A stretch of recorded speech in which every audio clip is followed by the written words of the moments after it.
Imran Khan went from cricketer to star, then Prime Minister of Pakistan.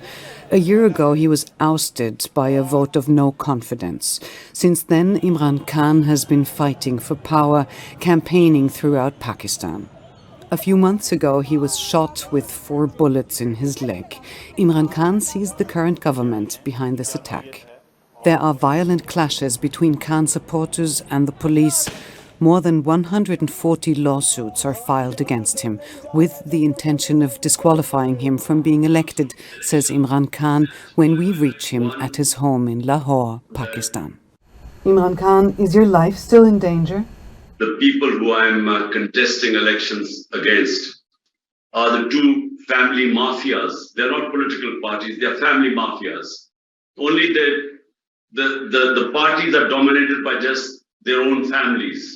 Okay, so it's not a question of a democratic political party, as you know. It's just, and so these people have made so much money, and their money making, the corruption is legendary. It's reported in the Western newspapers too. And like in the developing world, what happens is they steal the money and then they take it abroad. So they do damage twice. Once when they steal the money, and twice when they send it abroad, which means that we eventually puts pressure on our dollar, because when you buy dollars and send them abroad, it puts pressure on your currency, which devalues. So, and then devaluation causes inflation and poverty. So this is the same with most of the developing world. The ruling elites of the developing world steal money and take it outside in offshore accounts and Western capitals, and their countries go more into poverty. They cause poverty by doing that. So, number one, they have huge amounts. They made huge amounts of money, and when through this conspiracy, when they removed me from power, what they did was that they gave themselves immunity from the corruption cases, and the corruption cases were about $5 billion. So they gave themselves immunity. Now, the reason why my life is in danger is because they are worried that whenever there are elections, all the opinion polls are that sweep the elections. Out of the 37 by-elections, we have swept 30 of them. So, they know that my party is poised to win. So they are running away from elections. But if they have to have elections, they do not want me to be in power. So hence my life is threatened. You want elections to take place as soon as possible, whereas the government wants them as late as possible. When will they happen? Rosa, look, what we want is the constitution to be implemented. The constitution of Pakistan is very clear. The moment you dissolve your parliaments, whether it is federal or provincial, elections have to be held within 90 days. This is the constitution of Pakistan. So we dissolved our 2 governments. Out of the 4 provinces, my party was in power in 2 of them. So we dissolved the two governments. By the way, this is what all the senior leadership of the political parties, even who was the army chief, General Bajwa, they kept telling me that, look, if you want elections, dissolve your parliament, your governments. So we did. Now, once we dissolved our government, they are now running away from elections. They refuse to hold elections in 90 days. We went to the Supreme Court. The Supreme Court has given a verdict that the elections have to be held in 90 days. But the government is refusing to provide money for the elections, saying we don't have the money, or saying we can't give security. So it's all excuses. But the Supreme Court now is standing firm that the elections have to be held within 90 days in these 2 provinces. So all we want is the Supreme Court verdict to be implemented according to the Constitution. How unstable is Pakistan? The instability is because there is political instability, because there are no elections. The government is one of the worst governments formed with a 12-party coalition, which means there's no governance there. When you have 12-party coalition, it's everyone having a share of the pie. There's no governance. But the worst is our economy has since 1 year when we were taken out of power, the economy has tanked. So we have the worst economic indicators in our history.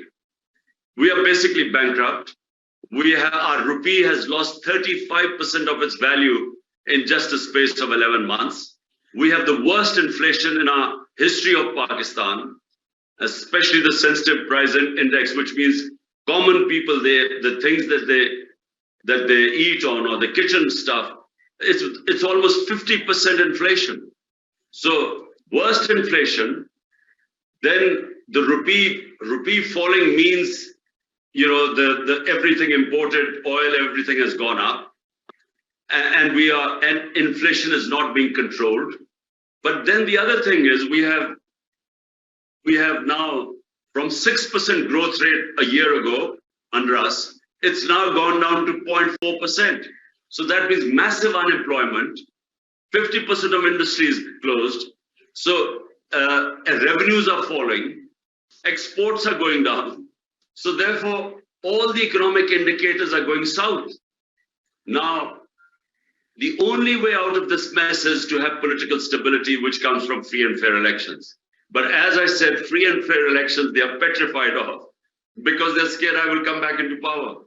There have been clashes between your people and the police. Will the situation escalate? I'll tell you what was the clashes. First of all, there is only one political party in Pakistan that does not want violence, and that's my party. Why? Because we want elections.